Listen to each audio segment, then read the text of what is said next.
so I'm not as fancy as I was yesterday. So welcome back to day 2, part 2 of SIPPS LESS. And so today we're going to really get into the structure of a lesson, look at the routines for each component of that SIPPS lesson, and then use our resources to support us in the learning of the program. So I'll remind you about where you can find those as you get ready to start teaching here in a few weeks. So as a reminder, yesterday we talked about what those instructional routines are. They're both instruction routines and application routines. So in every SIPPS class lesson, you'll start with a phonological awareness routine.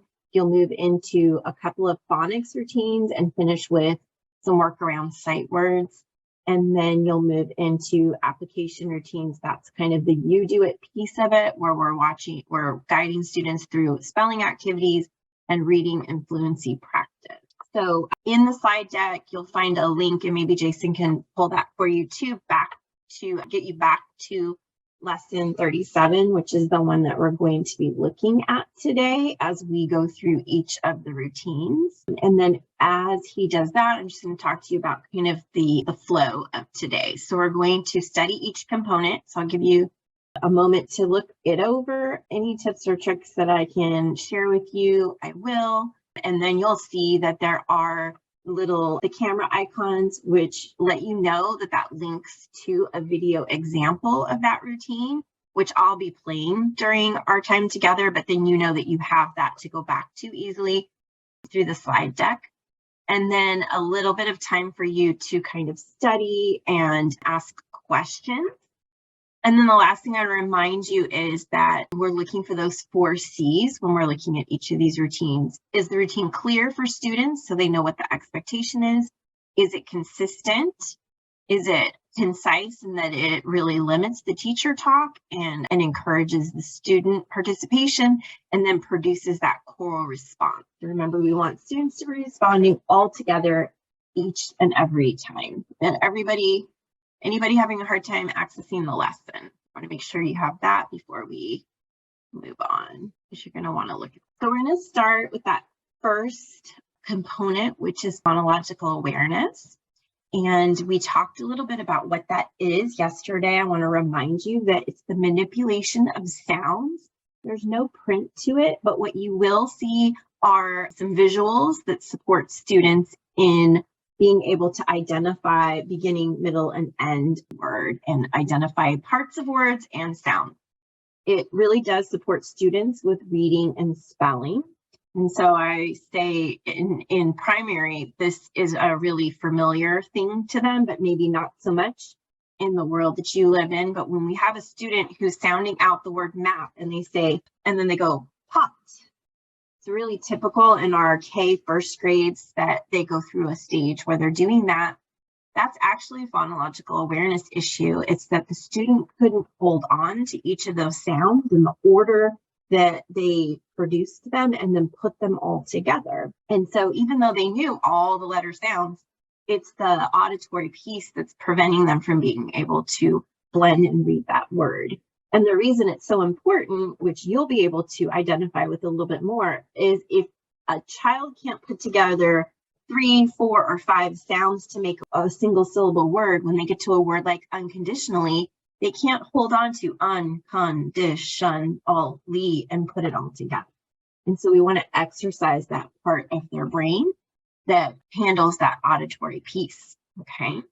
And so here you're going to see this is a manipulation activity in lesson 37. And so when you see things in the parentheses here at the top, that's what you're saying. And as you're looking at the line here, you'll see, I think I have the ability to annotate, don't I? And get all fancy on you.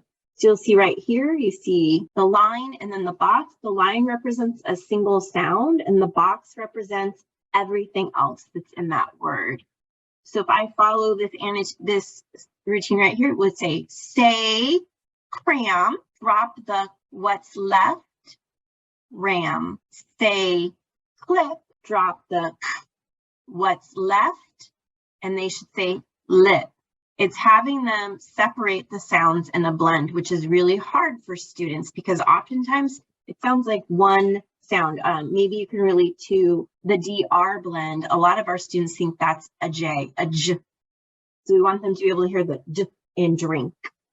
Okay, so I'm going to show you the video and then we can talk a little bit more about it. Oh, hold on. I need to figure out how to erase my annotation. Look at, I thought it was so cool until I drew all over my screen. Here we go. Say steep, steep, drop what's left, teep, say steam, steam, drop what's left, team, say spike, spike, drop what's left, pike. And so you can see how she used that visual to point to what she wants them to drop and what's left. And so these you can either print off of the learning portal, or you could just have a whiteboard and really quickly draw the line in the box.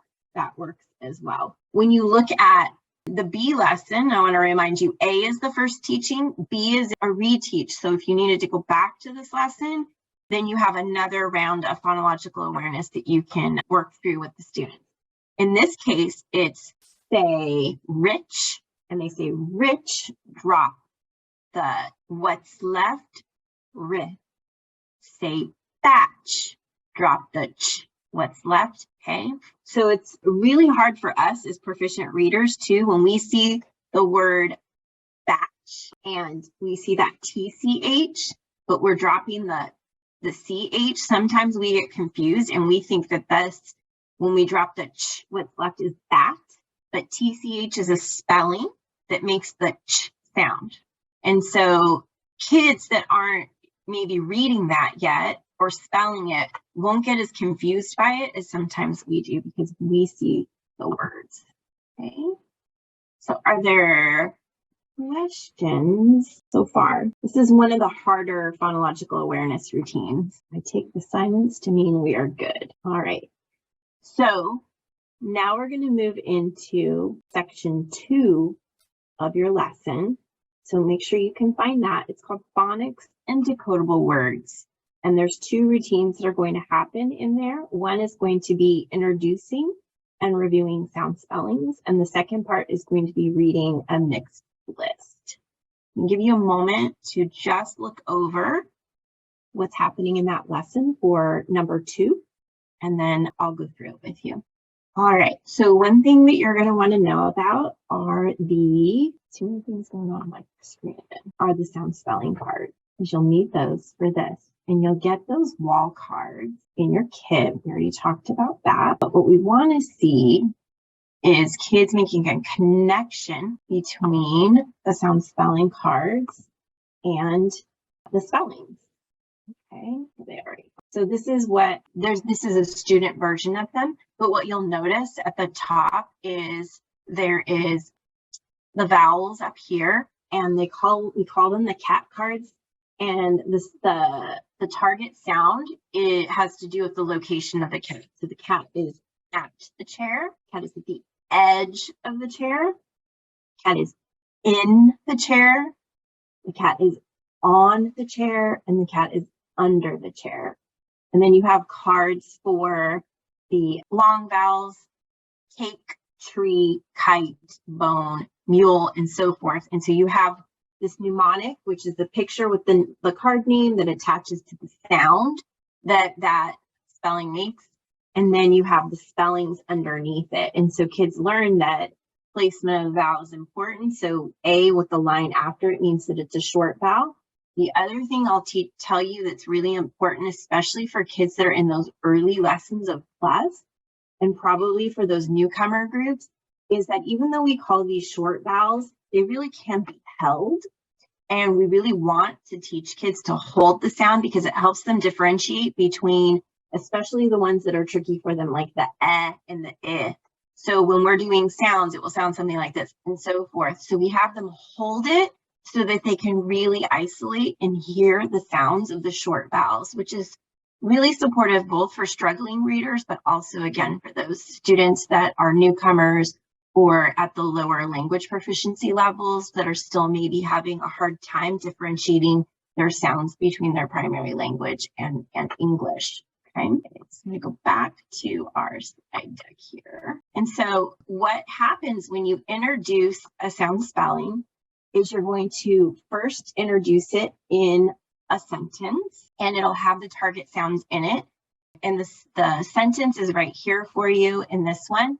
It's in when you print out your black lines for this lesson, you find it there too. But again, you could just write it, it may rain today. So you see we're teaching AI blank and blank AY that both are on the cake card that say A. And you read that and circle the word that has one of those target spellings in it. So you'd circle rain and underline the AI and say, what was this word rain? The sound is A.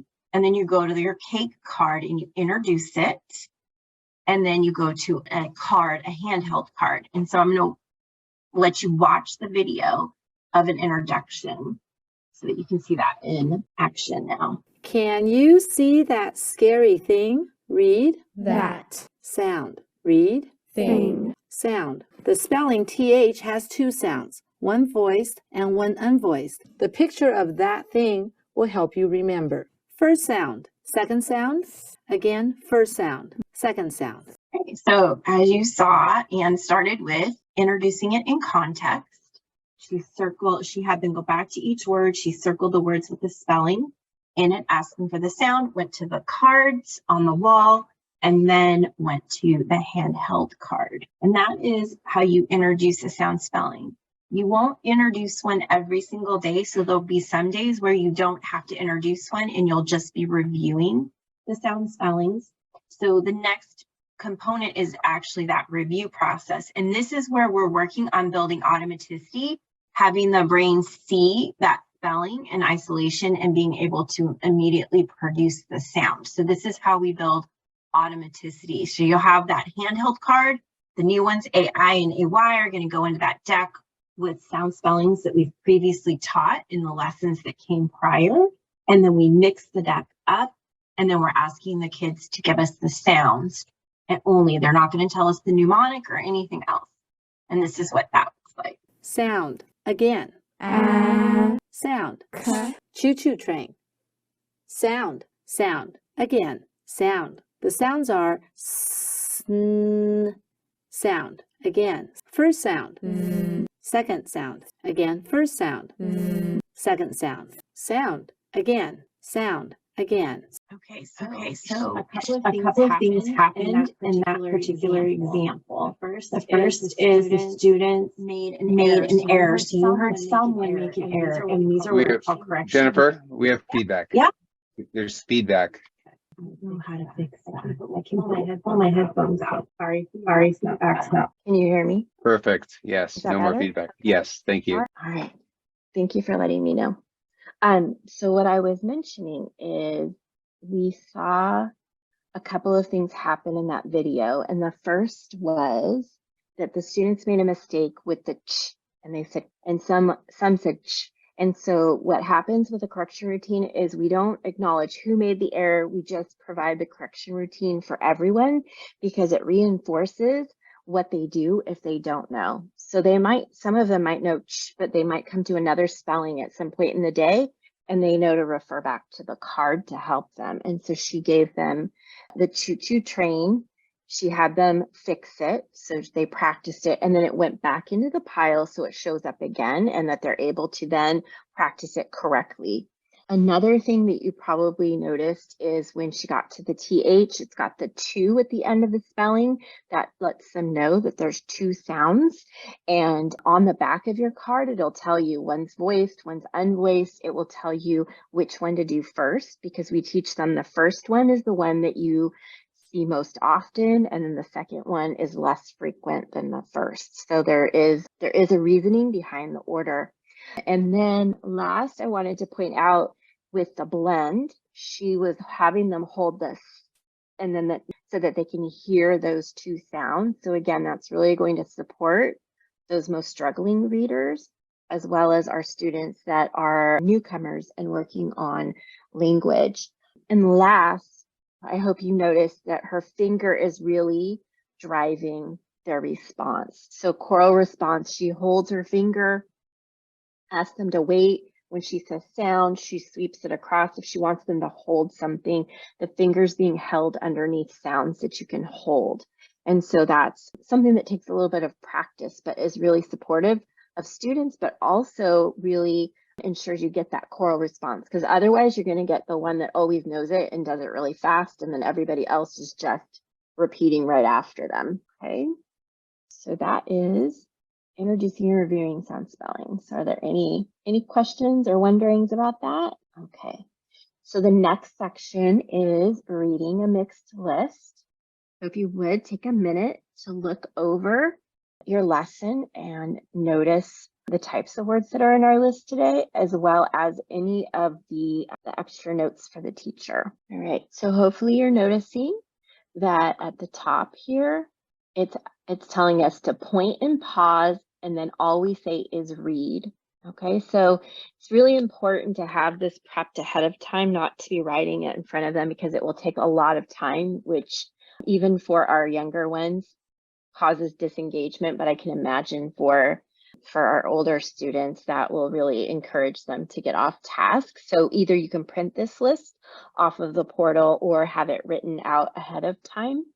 And then all you're doing is pointing, pausing, and asking them to read.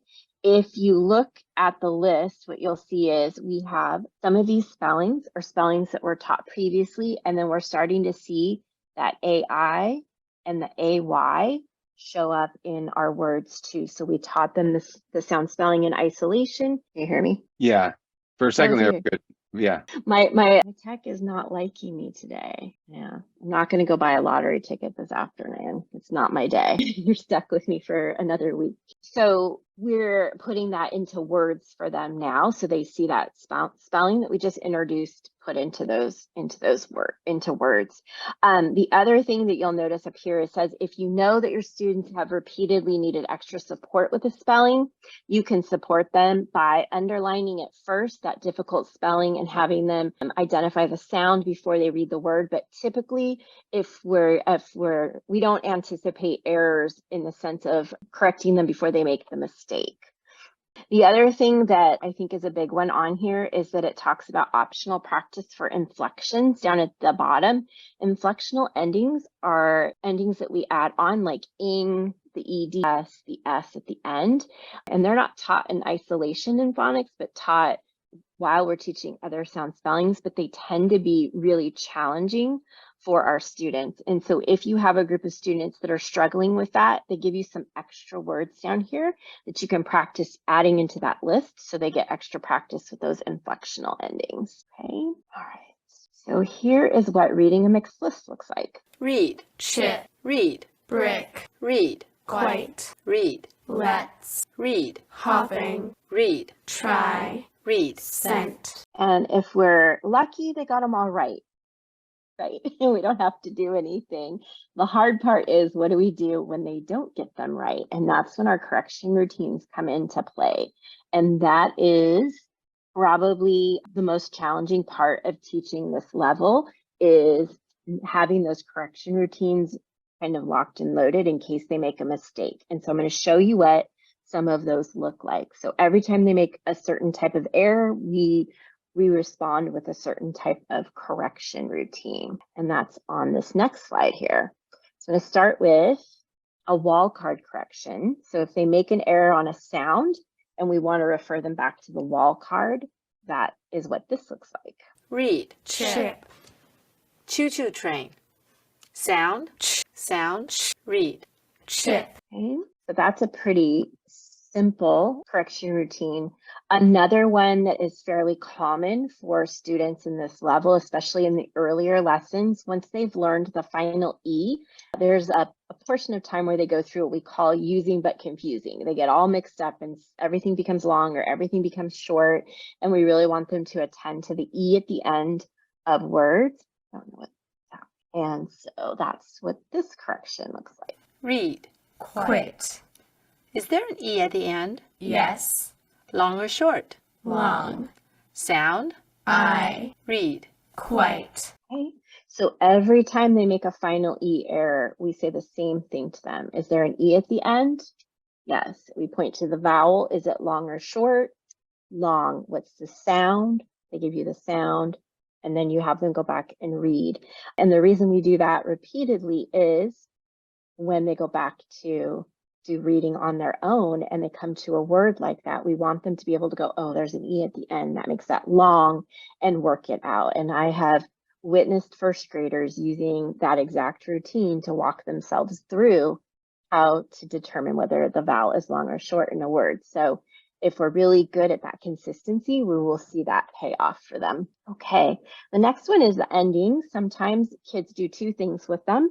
Like if the word is rest, sometimes they put the S and the T, they switch them. Or sometimes if a word is something like rains, they might just drop the S completely and they don't attend to that ending. And so this is a correction for that type of error. Read, less, read, let, read. let's. Okay, so we simply cover that ending and have them look at that first chunk without the ending. It forces the brain to recognize when I move my hand away and I uncover it, there's more that you have to acknowledge and deal with. And so it helps them recognize that there's more to the word. Or in that case, it helps them put them in the right order. Okay. And then the last one deals with how do you tell kids the difference between hoping and hopping, for example, right? How do we know whether it's long or short? And it all has to do with how many consonants are between the two vowels. And that is what this correction is. Read. Hoping. How many consonants between the two vowels? 2. Long or short? Short. Sound, read. Hopping. So as they're teaching that concept, students learn that if there's 2 consonants between the vowels, it's short. And if there's 1, it's long. And then that becomes a correction routine. All right. Can we do, Jason, maybe a quick breakout room so they can process? Sure. How many? How many do we have? 5 people. So maybe 2 breakout rooms just so that they can chat for a few minutes. Yeah. Okay. Okay, so go ahead and join your breakout room and just take a few minutes to talk about what you've noticed so far and if there's any questions that you have. I just feel like I'm talking a lot and it's hard to gauge. So it looks like Zood, are you having trouble joining your room? There we go. So it's really hard to tell when there's no interaction. Like yes, it is. Whether it's like landing or not, I guess. Well, in your live trainings, you have them practice with each other, right? We stop and we let them either study, watch a video, or practice. We let them choose now. But yeah, you have like these little breaks in between, and then I can walk and like answer questions. So, and normally I have about 4 hours for a level when it's live too. Okay. So yeah, I appreciate you encouraging them to attend the intervention training if they're going to use it during the year, because absolutely I had quite a few secondary teachers that came. Oh, good. That's great.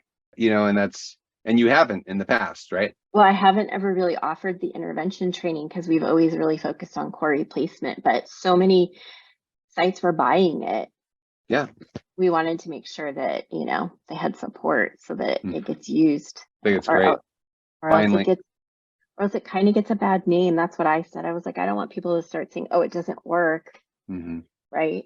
Yeah. So 100%. All right. I'm gonna look and see how much we have left. Okay. Pull it up on my phone just to see, like, yesterday was like perfectly timed. I think we're good. We can give them a couple more minutes. And you're gonna do the independent daily reading piece, right? Like, oh yeah, I can do that. I haven't. Well, it's just that you had slides in there about 20 minutes of your instructions been set aside for independent daily reading. There's a mandatory this. Like, I just want to make sure that I can do the SIPPS portion of it, but that piece seemed to be like your piece, I think. Yeah, that's fine. I'm looking at it right now. Yeah, I can do that. Okay. Just say, Jason, your turn, and not all to share. I don't know if it's only one slide, right? Just the one slide, yeah. Yeah. Just if you want to talk about what the other part of their day looks like as far as that piece of it, I'll do all the other stuff. I just sure. All right, maybe you can like give them the minute, like close the breakout room and give them the minute. Okay, hold on. Here we go. All right, welcome back. Is there any clarifying questions that anyone has about what we've covered so far? I just want to make sure that we don't keep rolling on if you have any questions. Okay, well, be sure to stop me if there is something that's not clear. We're going to move on to the next portion of our lesson, which is reading by syllables. And so in Plus, we start to introduce students to this idea that there are words that have more than one syllable, which they're aware of in some sense, but how we tackle those words. And so it's not really polysyllabic instruction to the degree that you'll get into in rewards or challenge, but it's just introducing this concept to them. So in this particular lesson, you'll see that they have them, you write the word, you don't want to leave any spaces in between. So again, if you print it out, you're just going to put the dot on the printed copy for you. If not, write the word first and then put the dot. Okay. And then you're going to show them the first syllable and ask them to read the first syllable. Put your finger on that dot, read the next syllable, and then put it together. Okay. And so you'll see here are the words that we're focusing on in A: ladder, discussing, harmless, and tire. So they're showing you exactly where those are divided. Okay. And so let's take a look at what that looks like. Read the first syllable. Ask. Read the second syllable. Ing. Read the word. Asking. Read. 6. Read. Teen. Read. 16. Read. Week. Read. End. Read. Weekend. Okay, so there is really quick how that goes. Again, you put the dot in for them. We're not asking them to divide for us at this point in time. Okay, and then we get to sight words. And sight words, a couple of things to know about sight words are there are some words that we're able to decode, but we haven't taught the patterns yet. And we call those high frequency words or regular sight words. And so an example would be play or see. And so you may have in your sight word deck a few words that you think like, I don't know why they teach this as a sight word. And it's because they have to have some amount of words at their level that they can read so that when we get to connected text, we're able to have them in text and reading. And so in kindergarten, for example, we teach them play and see right off the bat, even though they haven't learned the AY says A or EE says E. And then we get to a point about a little bit into Plus where we start teaching them irregular sight words. So these are sight words that cannot be decoded. What we know about sound spellings do not support us in reading those words. And those are words like friend, people, and some. Because if we used our phonics, we would come up with something completely different. Okay. And so you'll notice as you look at section 4 or component 4 on your lesson plan, that you have 3 words that we're introducing today. And we use this particular routine called read, spell, read. And it's right up here for you. When you're introducing a new sight word, you're going to introduce it in a sentence to put it in context for them so they understand which word we're talking about, because sometimes they mishear things or they think it's a different word. And then we're going to ask them to read the word, spell the word, read the word, spell the word, read the word as we hold up the card from the card deck, okay? And so we're going to take a look at that next. Of. He wants a drink of water. Read. Of. Spell. OF. Read. Spell. OF. Read. Okay. Really quick and simple. The sentence is on the back of the card for you. So you don't even need to come up with that sentence. It's right there for you already. And if you ever need to go back to it, it's there too. Right after you introduce, just like we did with the sound spellings, we're going to do the same with the sight words. And so we're going to take that card, put it into a stack of sight words that we've previously taught that we are having our students practice. And we're going to run through those and they're going to do read, spell, read. If they make a mistake on a word, like say they get to early and we have only half of them respond, or they say year or something, ear or something like that, we're going to tell them what it is. This word is early, and we're going to go back to the original read, spell, read, and then we put it back in the pile again, just like we did in the other routine, so they can come to it and practice it correctly the next time. So let's take a look at what that looks like. Read. Little. Spell. LITTLE. Read. little, Read. say, The word is see. Read. see, Spell. S-E-E, Read. see, Spell. S-E-E, Read. see, Read. of, Spell. O-F, Read. Read. down, Spell. D-O-W-N, Read. down, Read. see, Spell. S-E-E, Read. see, Okay.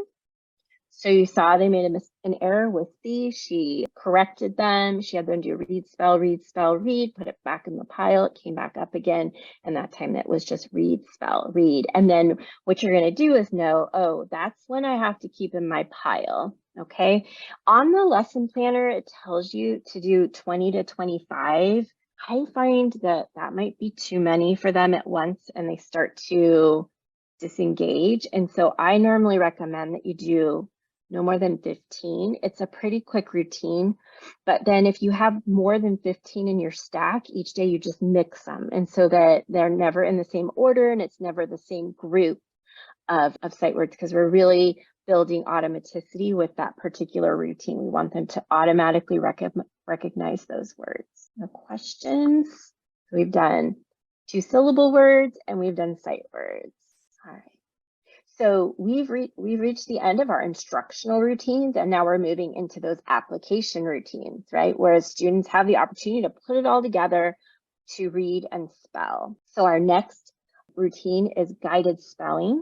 It's really important to understand that it is a guided activity. It is not a test. So we're not testing them to see if they can do that. We're modeling them through, we're walking them through the process of spelling a word. And it helps them apply their knowledge of those sound spelling relationships to spelling. Okay. And so again, just like those correction routines, it's going to support them when they go back to their seat and they want to spell a word. So you have dictation of decodable words, dictation of sight words, and then a sentence that they will dictate as well. Okay. And some things I want to point out to you is you again have an A list and a B list. What you'll notice here is the first 4 are our decodable words. The 2 that are underlined are our sight words. And then you'll see the sentence, the horse had hay, has a combination of sight words and sound out words or decodable words.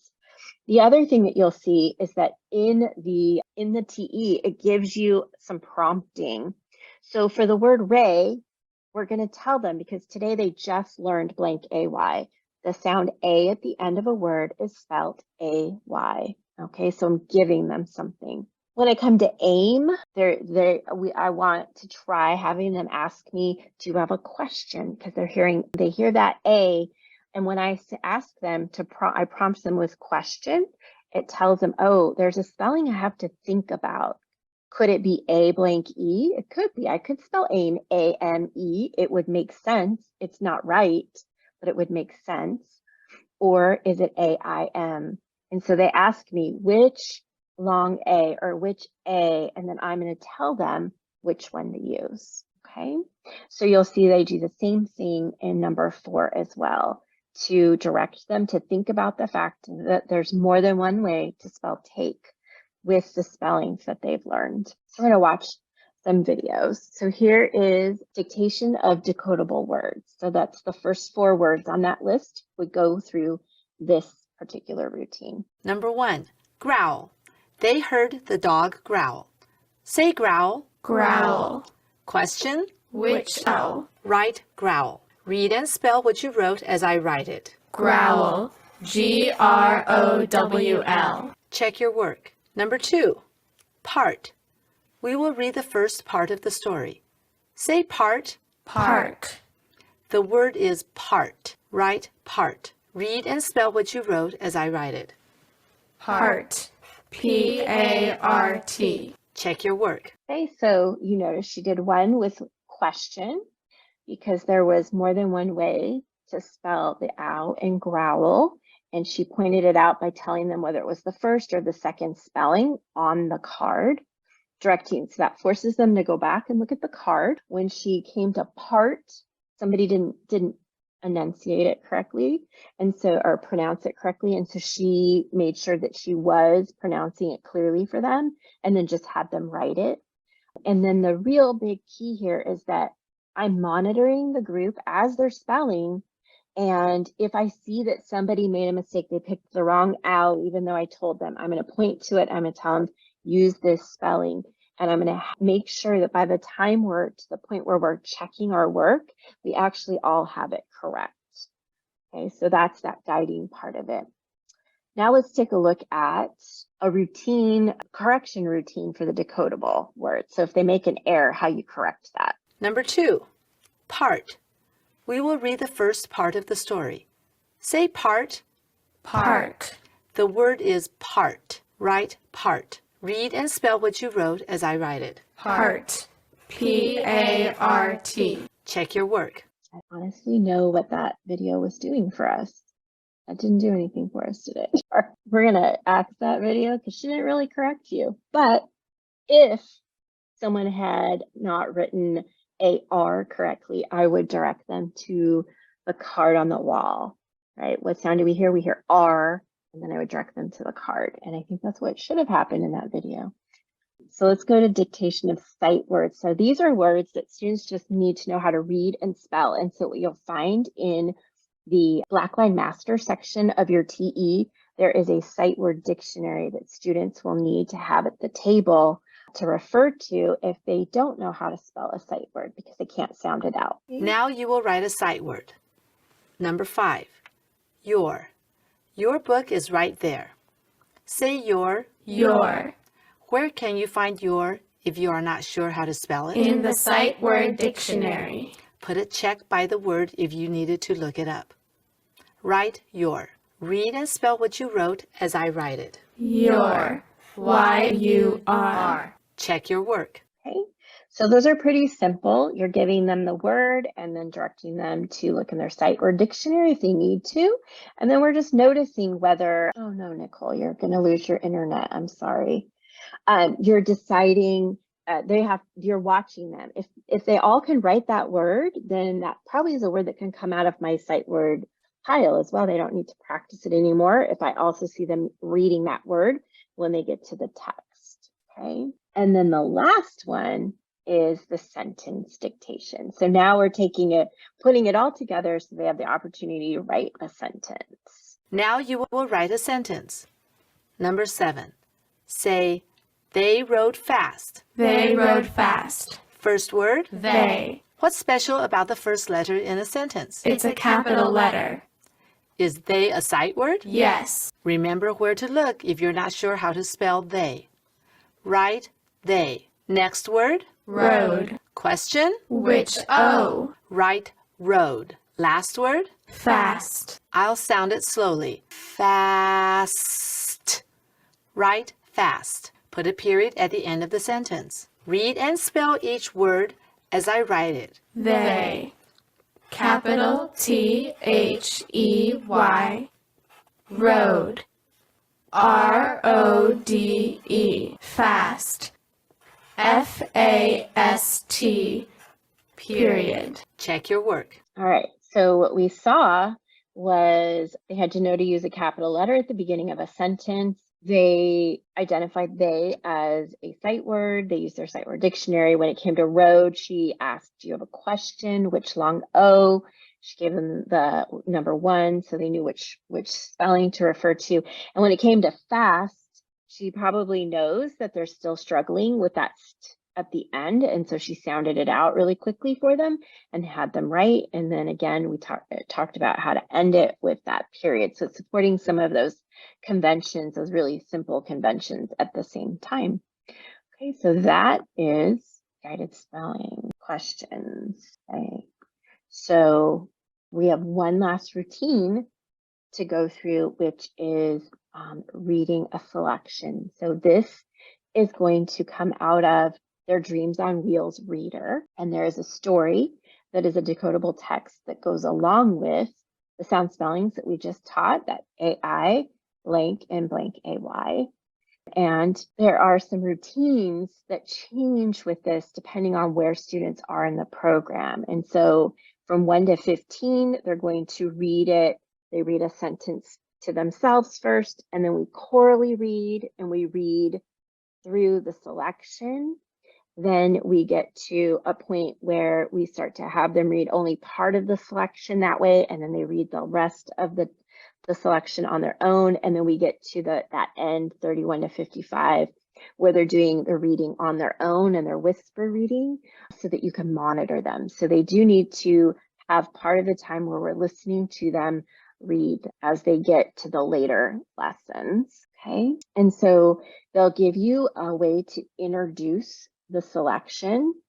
So it'll say, read the selection quietly aloud to yourself, take time to sound out any of the hard words. It's better to be correct than fast. And then they give you some words that students might need some support with. And so knowing your students, you can decide whether that you want to start with that, like the word firefighter.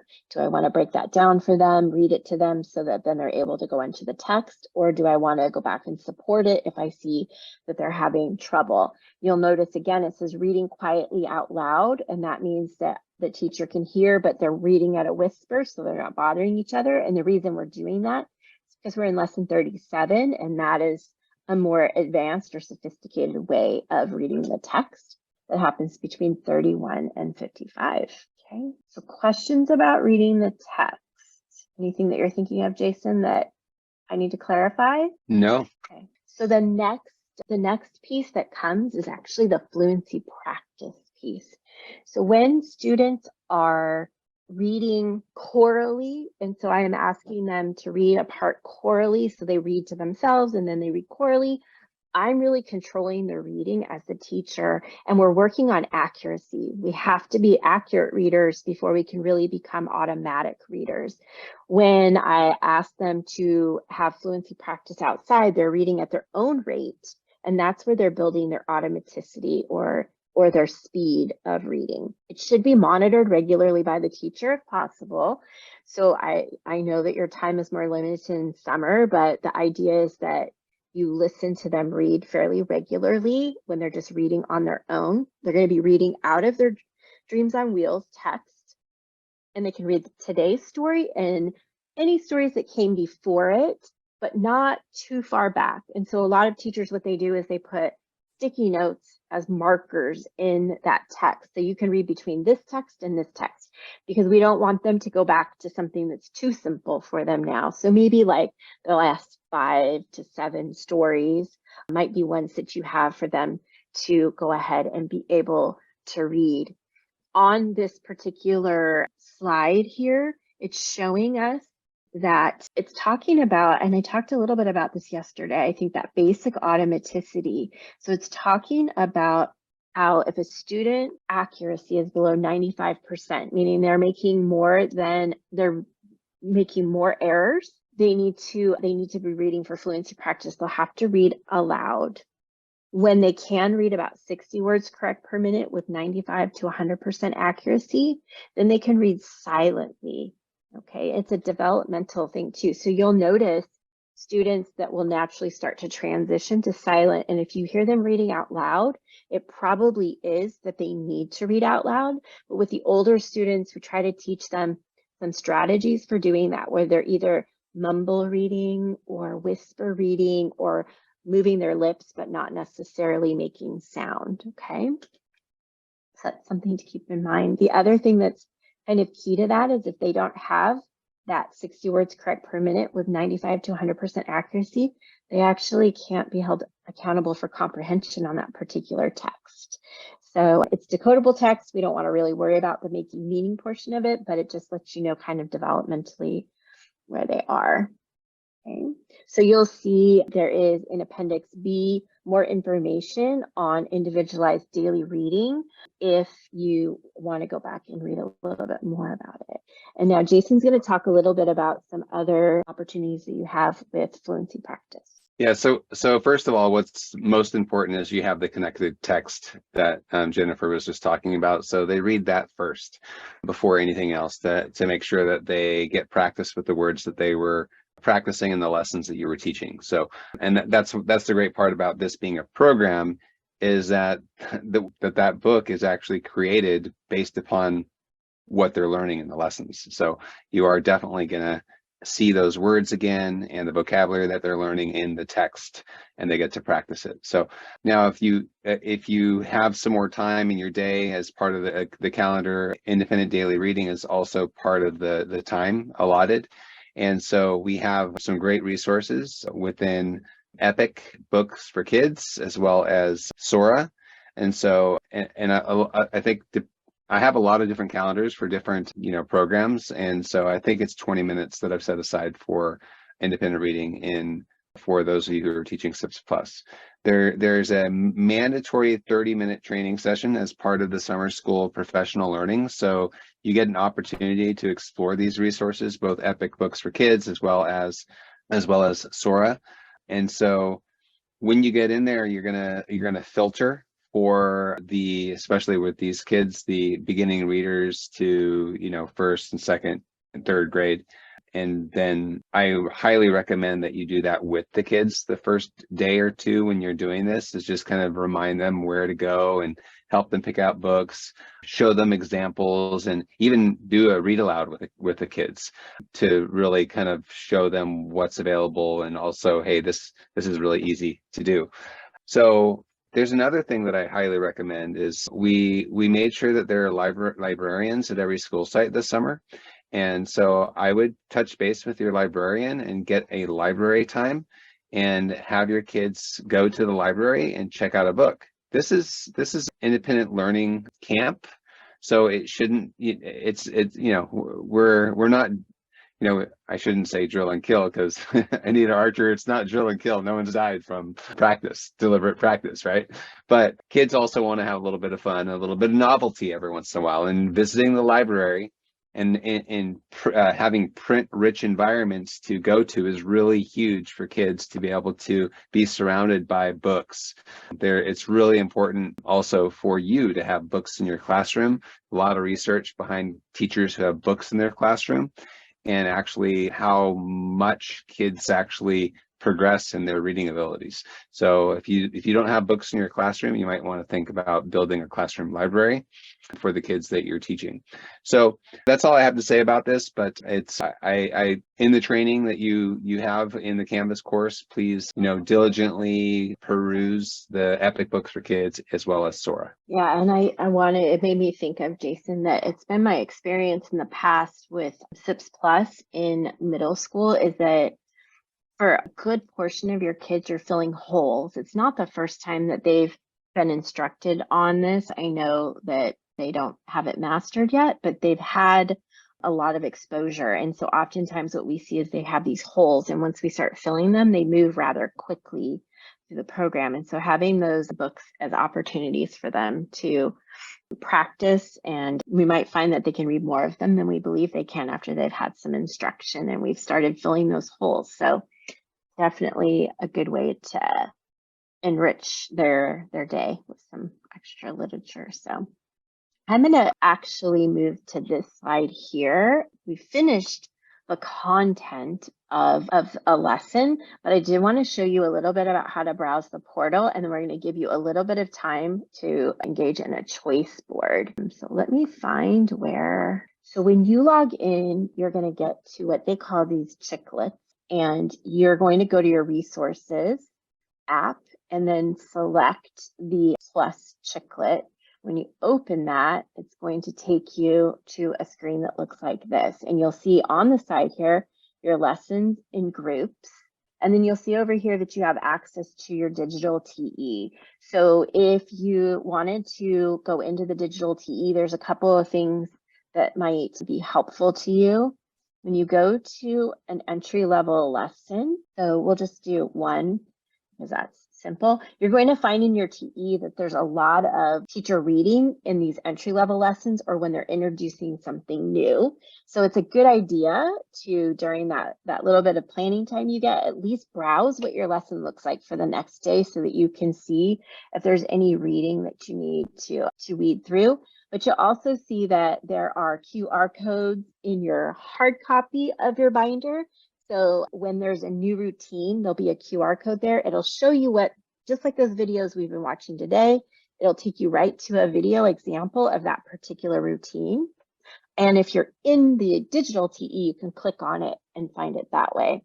The other place that you'll find those is in your appendix down here. So Appendix A has all of your routines and video examples in here as well. So if I wanted to see what oral blending of phonemes looks like, I can click on that and I can watch the video. If I'm in my hard copy, I can use my phone or tablet to scan the QR. So I wanted to point that out to you.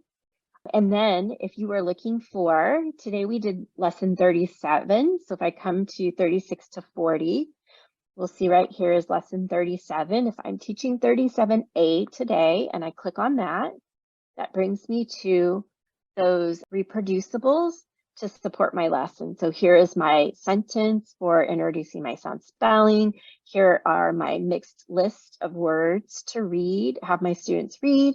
Here are the sentences for their sight words. And then if you want, you can have them do their guided spelling on this paper. I find that a whiteboard works just as easily and it's quicker and you have a lot less prep that way. So you have that there for you. And I think you also can find your animations and videos here as well in there, okay? So there's quite a few resources in the portal to support your kind of deepening your learning around the program and the routines. And so in your slide deck, you have 3 choices. One would be to join a breakout room and kind of debrief about the lesson. The other would be to spend some time browsing the portal. Or if you go into the slide, you actually can see that there's linked a video from Extension, which is just like Plus, and you can watch the first few minutes of that lesson, okay?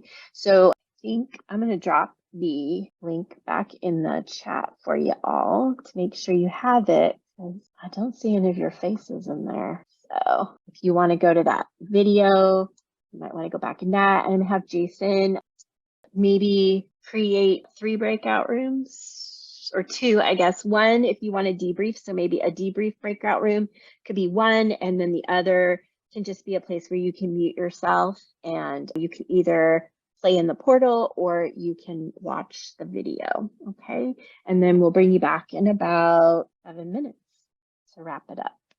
All right, welcome back. I want to make sure there aren't any questions about implementation, assessment, your materials, any things that might still not be clear for you before we say our goodbyes. So is there anything that anyone has got a burning desire to ask? All right, so how long should each lesson take? Such a good question, Lourdes. Thank you for asking it. We generally, a whole lesson can take about 35 minutes. So you may find, depending on the time that you have to split them in half. So you do 1 lesson over 2 days. A nice place to split it is if you can get through the instructional routines on the first day, or get through sight words, so that on the day 2, you have the guided spelling and the reading of a text. That is a nice place to split it, but you can stop wherever you end your time, just mark it and make sure you go back and complete it. Okay, thank you for reminding me of that. That was one I forgot to mention. All right, anything else? All right, so then we are done. You know how to find Jason, or you can reach out to myself, jennifer.santana@seusd. And Jason and I are hoping to do some visits. And so if you need any support once you get started, reach out to us and we can pop by and help you out. Okay, it was really nice to have you all, and I hope that you have a good summer experience with your intervention groups. Thank you. Thanks, everyone.